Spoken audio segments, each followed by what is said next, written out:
Your wife and her family locked me out of our house during a blizzard, laughing at me through the window. Freeze to death, you useless idiot, they said. I took my car and left without saying a word. 3 days later, my inbox was flooded with 47 desperate messages begging me to come back. You know that moment when you suddenly realize your entire marriage has been a lie? For me, it wasn't finding suspicious messages or lipstick stains on a shirt collar. It was seeing my wife of 5 years high-fiving her brother through the frosty window of our living room while I was outside in 15-degree below zero weather, begging to be let into my own house. I, a 33-year-old man, have been married to Eleanor, 31, for a little over 5 years. The first 2 years were pretty good. Not perfect, but what marriage is. The trouble started when her parents' lease ended, and they needed a place to stay for a couple of weeks. That was 18 months ago, and it's been a slow descent into hell ever since. At first, it was small things. Her mother reorganizing our kitchen without asking. Her father constantly giving his opinion on our finances. Then her 27-year-old brother, M, lost his roommate and joined the party. 3 months ago, our 3-bedroom house suddenly had 5 adults, and somehow, I became the outsider in my own home. I tried talking to Eleanor about this several times, but it always ended the same way. Tears, accusations that I didn't love her family, and the classic, but they're family. After a while, I just stopped mentioning it and took refuge in the garage or accepted extra shifts just to have some peace. Not the healthiest coping mechanism, I know, but hindsight is 20/20th.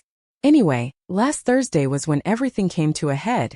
We were hit by a massive blizzard, one of those where meteorologists actually tell you to stay home or die. I took an extra shift, partly for the overtime and partly to avoid Eleanor's family's weekly game night, which mostly consisted of inside jokes I wasn't privy to. My shift ended at 11 p.m., and the roads were a total disaster. It took me almost an hour to make a 20-minute drive. I arrived at our house already exhausted, and noticed all the lights were on. I thought it was strange, especially since it was almost midnight. But hey, I didn't think much of it. I trudged through knee-deep snow to the front door. My key didn't work. I tried again. Nothing. I knocked. Harder. Finally, I saw movement through the fogged-up window. The porch light came on and I saw Eleanor peering out. I felt relief until I saw her expression. She wasn't worried. She was amused. I gestured for her to open the door. She shook her head. I was confused, so I called her. She answered but didn't say anything. The door is locked, and my key doesn't work. Can you let me in? It's freezing out here. Yeah, about that, she said, her voice strangely casual. We changed the locks today. What? Why would you do that without telling me? Em thought it would be funny. I stared at her through the window, waiting for her to say it was a joke. It wasn't. Eleanor, it's 15 below zero, and there's 2 feet of snow. Let me in. That's when her brother appeared beside her, holding a beer and grinning like he was watching his favorite comedy special.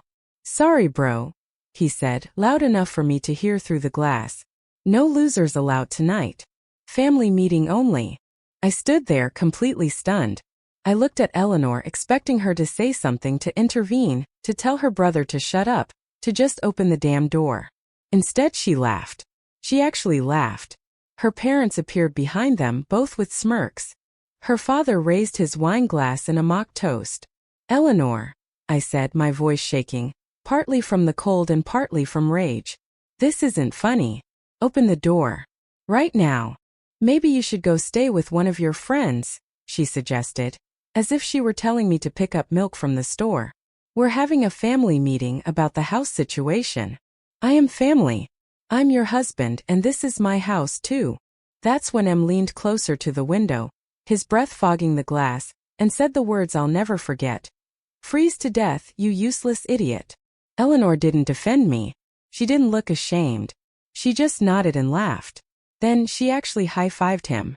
I stood there for another 30 seconds, my phone at 2% battery, my car low on fuel, and in the middle of the worst blizzard our area had seen in decades. Something inside me just snapped. Or maybe it finally fixed itself. I don't know. It's hard to explain. I didn't yell. I didn't bang on the door. Nothing. I just turned around, walked back to my car, and drove away. My phone died before I could call anyone. The roads were now completely impassable in some areas. I managed to find a 24-hour diner that still had power and stayed there, drinking coffee until morning, using their phone to call my friend Brandon. He said I could stay at his place, no questions asked. I spent the next 3 days at Brandon's apartment, completely disconnected. No social media. No contact with anyone from my regular life. I needed time to think and process what had happened. Sunday night I finally charged my old phone. 47 messages. And no, I'm not exaggerating. 47 separate messages between texts, voicemails, and DMs on different platforms. The first ones were angry. Very mature, Atlas. Stop being so dramatic and come home. Mom and Dad think you're being ridiculous. Then they shifted to worried. Where are you? Are you staying safe? Just let us know you're okay. Then came the panic. Atlas, seriously, this isn't funny anymore. We've called all your friends. Please say something. Anything. The most recent messages were straight up please. Please come home. I'm so sorry. We were just joking. Infeliz terrible. Everyone is so worried. The one that got to me the most was from Eleanor's mother. We never meant for you to actually leave. Please come back so we can talk about this. As a family. As a family. The same family that locked me out during a life-threatening blizzard and laughed while they did it. I've never been one for making scenes, let alone dramatic gestures. I've always been the one to give in, the one to try to keep the peace, the one who let his in-laws take over his house for a year and a half without putting up a fight. But something changed that night, standing in the snow, watching my wife laugh at me through the window. I sent Eleanor a single message. We need to talk. Meet me at Starbucks tomorrow at noon. Come alone. It's been 3 full days of turning this over in my mind, thinking about what I'm going to say to her, what comes next, the fact that I've finally seen my marriage for what it really is. And I've realized something important. They say revenge is a dish best served cold. But it's not served calculated. First of all, holy crap, I did not expect my last post to blow up like that. My notifications were completely out of control. Thank you all for the support and advice. Reading your comments honestly helped me feel less crazy about this whole situation. A lot of you asked about the Starbucks meeting and what happened during those 3 days I went MIA. So here's the update I promised. When I drove away from my house that night, my mind was completely blank except for one thought. Don't let them see you break. I sat in my car for about 15 minutes, just letting the heat run while staring at my hands gripping the steering wheel so tight my knuckles were white. I didn't cry. I didn't punch the dashboard. Nothing. Just existed. The roads were an absolute mess. The kind where you see abandoned cars and ditches. Luckily, I found a 24-hour diner called Moe's. One of the few places that still had power. The place was practically empty, just 2 truckers and a waitress who looked like she was questioning her life choices. I ordered coffee and sat at a corner booth, trying to process what just happened. My phone died around 1 a.m., which was probably for the best. I didn't want to see the crap. Because I knew it would be crap that Eleanor or her family might be sending me. I just sat there until dawn, nursing the same coffee for hours, while the waitress Josephine, an actual hero, kept refilling it without charging me extra. When morning came, I borrowed the diner's phone to call my friend Brandon. We hadn't hung out much since Eleanor's family moved in. They never liked him because he once told them they monopolized every conversation at my birthday dinner last year. Brandon didn't ask any questions when I called. Just come over. Doors open. I'll make breakfast. And that's when things got really interesting. During my stay at Brandon's, I did 3 key things. First, I got a new phone with a new number. I kept the old one to monitor the messages, but I didn't reply to anyone. Kept it off most of the time to save battery since I didn't have my charger. Second, I went to check our joint account. Guess what? Empty. Not completely, but practically. There was $372 left in an account that had over $8,000 the last time I checked it about 2 months ago. I looked through the transaction history. Eleanor had been slowly moving money into an account I didn't recognize, over the course of months. In total, about $8,000 of our money vanished. Third, I went to our bank safety deposit box and made sure the important documents, birth certificate, car title, etc., were safe. Thankfully, I put them there before her family moved in so they couldn't touch them. Brandon was honestly amazing through all this. He let me crash on his couch, listened to my rants, and helped me figure out my next steps. Even lent me some clothes since I literally had nothing but what I was wearing. The stuff I was wearing when I got locked out. Day 2, I went to work and talked to HR about my situation, not for pity, but to make sure Eleanor or her family couldn't cause me problems. My boss Thomas was surprisingly understanding. Turns out, his sister went through something similar with her ex. He even offered to ask security to keep an eye out in case they showed up looking for me. I also met with a financial advisor to discuss options for separating my finances and protecting what little I had left. Wasn't the cheapest consultation in the world, but it was worth every penny for the peace of mind it gave me. Day 3, I finally turned on my old phone to see what was going on. And boy, the messages. The first ones were exactly what I expected. 9:43 a.m. Friday, Eleanor.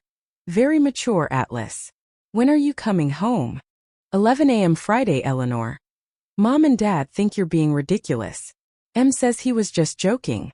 2:16 p.m. Friday, Eleanor's mom. This isn't making any sense, Atlas. Eleanor is very upset. Then by Friday dinner time the tone shifted. 6:32 p.m. Friday, Eleanor. Where are you staying?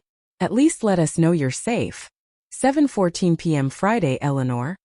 I called Brandon but he said he hasn't heard from you. Please say something. Anything. 8:45 p.m. Friday, Eleanor. At least tell me you're still alive. Your work said you called in sick. By Saturday morning they'd entered full panic mode. 7:13 a.m. Saturday, Eleanor. Atlas, please answer. This isn't funny anymore. 7:51 a.m. Saturday, Eleanor. I'm worried sick. I'm afraid something happened to you. 8:22 a.m. Saturday, Eleanor's dad. Son, we need to talk about what happened. This silence isn't going to fix anything. 9:07 a.m. Saturday, M. Hey man, I was just kidding. I didn't mean for this to get out of control. Come back so we can fix this. Saturday afternoon was when things got really interesting. 1:44 p.m. Saturday, Eleanor. We filed a missing person report, but the police said that since you called your work, they can't do anything. Please just come home. 2:33 p.m. Saturday, Eleanor. Your sister called me asking where you were. Did you tell her what happened? Fun fact. I didn't tell her anything. But my sister Dorothy has always been able to see through Eleanor's BS. By Sunday, the messages were coming hourly, each one more desperate than the last. 9:14 a.m. Sunday, Eleanor. Please come home. I'm so sorry. We were just joking. 9:32 a.m. Sunday, Eleanor's mom. Atlas, we never meant for you to actually leave. Please come back so we can talk about this. As a family. 10:17 a.m. Sunday, Eleanor. I love you. Please come back. I'll fix this. 11:45 a.m. Sunday, M. Dude, everyone is losing their minds. Just tell us you're okay. I'm sorry for what I said. The last message before I replied was from Eleanor. 2:17 p.m. Sunday, Eleanor. Please. I'll do anything. Just come home. And that's when I sent her the Starbucks message. Now about that meeting. I specifically said she should come alone for a reason. Guess what Eleanor did? Showed up with her entire entourage. Her parents, her brother, the whole circus. When I walked in and saw them all sitting there, I almost turned around and walked out. But I decided to keep my cool. I sat down. I looked Eleanor directly in the eye and said, "We agreed you would come alone." Of course, she immediately started crying, saying she was scared and needed support. Her mother jumped right in, saying they were all worried about me and just wanted to help. I stayed completely calm and asked them one question. Where is the $7,800 from our joint account? The looks on their faces were priceless. Eleanor stammered something about emergency family expenses, while her father tried to change the subject. With all the audacity in the world, had the nerve to say that I was being selfish for worrying about money at a time like this. I pulled out the bank statements showing the systematic transfer of funds over several months, and asked again directly to Eleanor, where is the money? That's when she broke down and admitted that her parents had been having financial troubles, and she'd been helping them without telling me. Apparently, they'd lost a ton of money on some shady investment scheme but hadn't told me because they knew I would judge them. Her father started getting defensive, saying that I should be grateful they were living with us because their knowledge and connections were valuable to our future. Knowledge? Please. That man can't even use Netflix without asking for help. I didn't yell. I didn't make a scene.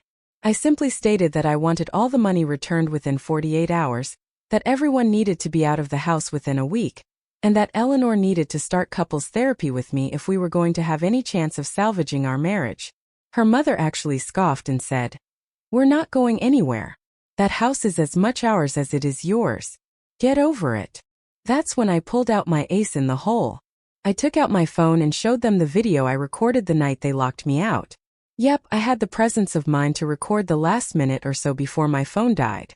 On the video you could clearly hear Em saying, "Freeze to death, you useless idiot," and Eleanor laughing along. I explained that if the money wasn't returned, and if they didn't move out, that video was going to every single family member, friend, and Eleanor's workplace. I also mentioned that I'd already spoken to a lawyer, a little white lie, but they didn't need to know that, about the stolen money and the potential charges for endangering someone's life during a state-declared weather emergency. The Starbucks went dead silent. Eleanor was sobbing uncontrollably, her mother was furious, her father looked like he'd seen a ghost, and Em just stared at his coffee without saying a word. I stood up, looked Eleanor directly in the eye and said very calmly, "I expect your decision before the end of the day," and then walked out. That was yesterday. This morning I checked my account and saw they'd deposited $8,000. I also got a message from Eleanor saying her family would be moving out by Friday, and asking if we could talk privately. I haven't replied yet, still figuring out my next steps. But I've been in contact with Eleanor's Aunt Dorothy, the black sheep of the family, who was estranged years ago. She's been telling me a lot about their long history of similar behaviors with other people. There's a lot more to tell, including what I plan to do about my marriage, but this post is already long enough. I'll do another update after Friday once I see if they actually move out. What I do know is that I will never again be the doormat they wiped their feet on for years. The old Atlas, that spineless guy who always gave in, he froze to death that night in the snow. The one who walked away. He's someone else entirely. The first thing I noticed when I finally walked back into my own house last Friday was that the living room furniture had been completely rearranged. The couch was against a different wall, the TV stand positioned at a weird angle, and my favorite recliner, the one Eleanor always complained about, had been shoved into a corner like it was being punished. A childish, petty gesture, but oddly it made me laugh. The first genuine laugh I'd had in weeks. Thanks for all the support on my previous posts. Reading your comments has been like having thousands of friends who actually care about me. Something I clearly didn't have in my real life for quite some time. Anyway, buckle up, because a lot has happened since my last update. Eleanor's family moved out Thursday, a day earlier than expected, which immediately made me suspicious. These people never do anything early. They're the type who squeeze every second out of a deadline and then ask for an extension. I went over with Brandon to check the house first, just in case they'd trashed the place or something. The house was weird. Not destroyed, but definitely not how I left it. Besides the furniture rearrangement, I found a few surprises. The thermostat was set to 63 degrees, when Eleanor knows damn well I like it at 68. All the family photos were gone except our wedding photo. My PlayStation was still there, but all my saved data had been erased. Infantile much? The refrigerator was completely empty. They didn't even leave the condiments. They also changed all the light bulbs to those harsh white lights I hate. None of it was like call the cops worthy, but definitely a big screw you vibe. The strangest thing was finding a letter from Eleanor on the kitchen counter. It wasn't a goodbye note or an apology. It was an invoice. She'd itemized her share of the household expenses for the past 5 years, with a note saying we were now even for the $8,000. I took a picture of it and posted it on my Instagram stories. The comments, oh man, they were savage. I texted Eleanor, asking to meet at the local park the next day. Neutral ground, public place, zero chance of her bringing the whole circus again. She agreed immediately. When we met, she looked different. Not just sad or stressed, but smaller. Like someone had let the air out of her. She started crying before I even sat down on the bench. This time, her tears didn't do anything. It's amazing how things change. Seeing her cry used to turn me into an apology machine. Now I just waited for her to calm down. The conversation that followed was surprisingly calm. She admitted that her family had been controlling her for years, but also that she had allowed them to. About the money. It turned out her parents had invested in some shady crypto scheme that went belly up. They'd been manipulating me into helping them out for months. The night they locked me out was apparently M's idea. He'd convinced Eleanor that I was too independent and needed to be put in my place. Changing the locks was supposed to be a temporary thing, just to teach me a lesson about respecting the family hierarchy. Yeah, family hierarchy. What are we, the Lannisters? Eleanor swore she never meant for them to leave me out all night, especially with the blizzard. She said she'd yelled at them after I left, but didn't have the guts to stand up to them when it really mattered. I asked her the question that had been burning in my head for days. Was any of our marriage real? Or was I just an ATM and a housing provider for your family? Her answer was complicated. She said she did love me but admitted that she'd chosen me partly because I was stable and easy to influence. Her exact words were, "I knew you'd never tell me no if I cried enough," in a way that hurt more than the night they locked me out. I told her I wanted a divorce. She didn't seem surprised. Just asked if there was anything she could do to change my mind. I said no. Here's where it gets interesting. Remember Eleanor's Aunt Dorothy I mentioned? Turns out she was kicked out of the family for similar reasons years ago. She refused to let Eleanor's parents control her finances and life choices. I only met her once at our wedding, and Eleanor's parents made sure we didn't spend much time talking. While I was MIA, I looked up Dorothy on Facebook and got in touch. She filled me in on their long history of financial manipulation and emotional blackmail.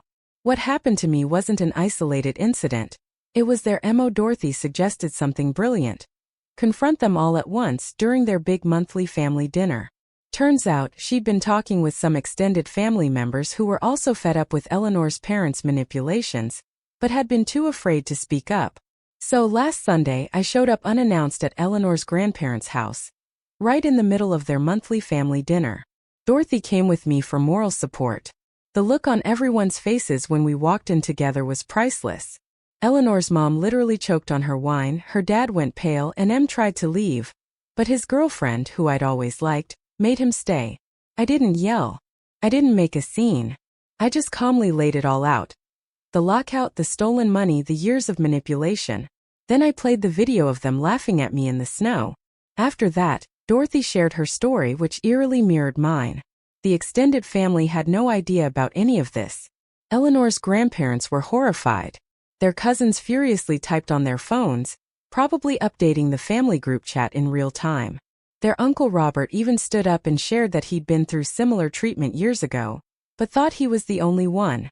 One by one, family members started sharing their own experiences of being manipulated by Eleanor's parents. It was like watching dominoes fall. Years of bottled-up resentment came pouring out. Best of all, M finally cracked under the pressure and admitted that locking me out had been a calculated plan to get rid of me permanently. His girlfriend dumped him on the spot and asked Dorothy and me if she could leave with us. We said yes, of course. Obviously, Eleanor's parents tried to regain control. Her dad even stood up and yelled that everyone needed to calm down, that I was manipulating the situation. No one believed him. Her mom tried to blame Eleanor for handling things badly. Big mistake. That attempt backfired spectacularly when Eleanor finally stood up to them. She told them she was done being their puppet, that she'd lost her marriage because of their manipulation. Then she literally threw her phone at her dad and said she was blocking them all until they got professional help. I didn't stick around for the rest of the drama. I said my piece and that was that. I helped Dorothy reconnect with the family members who actually valued her, and left with my head held high and a peace I hadn't felt in a long time. That was 2 weeks ago. Since then, divorce papers have been filed. Eleanor didn't contest anything. I've completely redesigned the house. New paint, new furniture arrangement. I even adopted a dog from the shelter. A pit bull mix named Banjo, who loves my recliner as much as I do. Eleanor's parents apparently left town to visit relatives. Or more likely to hide from the family shame. M got fired from his job for unrelated reasons. Karma's a bitch. Dorothy and I have become good friends. She's been a huge support through all this. I've also reconnected with friends that Eleanor's family had pushed out of my life. Oddly, Eleanor came by yesterday to pick up the last of her things. She looked different. More genuine. More herself, whatever that means. She told me she'd started therapy and was staying with a cousin for now. She apologized again. Not to try to get me back, but because she genuinely seemed sorry. For a fleeting moment, I couldn't help but wonder, what if? But that thought vanished as quickly as it came. Some bridges once burned are better left as ashes. Today marks exactly 1 month since I stood freezing in that blizzard, watching my wife laugh at me through a window. My life looks completely different now. Not perfect. The sink's leaking and I still haven't figured out how to cook decent meals for one. But it's mine again.